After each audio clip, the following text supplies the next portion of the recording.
Ma'am, मेरे भाई ने जो सुसाइडल नोट लिखा है उसमें सबसे पहला लाइन लिखा हुआ है जस्टिस इज ड्यू। तो we want justice at any cost.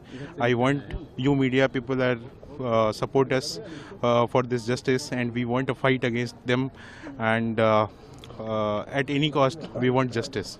अस्थि लेके आया आप लोगों ने भाई की, आपके भाई ने सुसाइड नोट में कुछ लिखा भी था उस बारे में।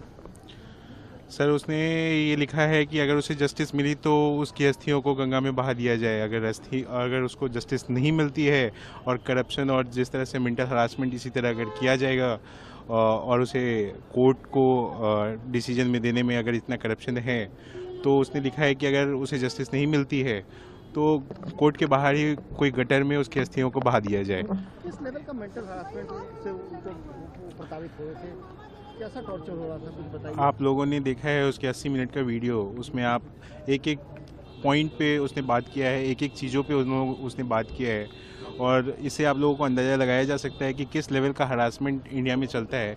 कोई कानून या कोई भी ऐसा एक लॉ जो इंडिया में है, अगर आप लोग को पता हो तो हमें बताया जाए कि जिसमें मेन को कोई सुरक्षा मिलती है। जब से ये निर्भया कांड हुआ उसके बाद लॉ को ऐसा बना दिया गया जिसमें सिर्फ लड़कियों को इतना दिखाया कि इतना पेनफुल लड़कियों को होता है। क्या ये ऐसा नहीं हो सकता है कि ये लड़कों के साथ भी हो रहा है? मेरा भाई जिस लेवल के हरासमेंट से गुजरा है उससे सभी को, उसके जैसे लोग जितने भी आज के इंडिया में जितने लोग उसके जैसे हैं और जितने फॉल्स केसेस लगाए जा रहे हैं इंडिया में, सिर्फ इस लॉ को यूज़ करके निर्भया केस के बाद लॉ को इस तरह से प्रेजेंट किया गया है और उसी चीज़ का वो कानून जो है उसी चीज़ का मजाक उड़ाया, कानून में उसी चीज़ का मजाक उड़ाया जा रहा है। उसी चीज़ को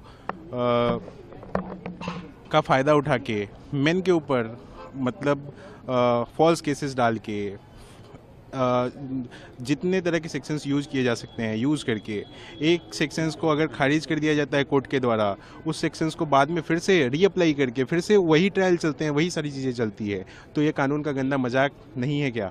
मैं ये पूछना चाहता हूँ। अतुल ने कभी इस चीज़ की चर्चा की थी परिवार में आपसे, या भाई थे माता पिता से, किस तरीके से उन्हें टॉर्चर किया जा रहा है और पैसे की डिमांड की जा रही है, एक्सटॉर्शन किया जा रहा है, क्या कभी भी चर्चा होती थी कभी भी?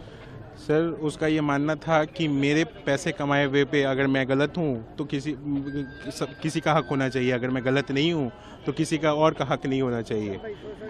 अगर उसने पैसे मेहनत से कमाए हैं, जॉब करके पैसे कमाए हैं, तो इस पे उसकी वाइफ का हक डिवोर्स के बाद आप इस तरह से एक्सटॉर्शन करके पैसे लेने का राइट उनका नहीं है। अगर आप जेन्युइनली अगर डिवोर्स में होता, जेन्युइनली केस होते सेटल, इवन इसमें तो उसने जज को भी इसमें बताया कि कैसे जज जो है उसे पैसे मांग के कह रही हैं कि 5 लाख रुपए आप दोगे हमें तो हम ये केस सेटल डाउन करेंगे और नहीं तो आपके और आपके फैमिली को सबको हरास करेंगे।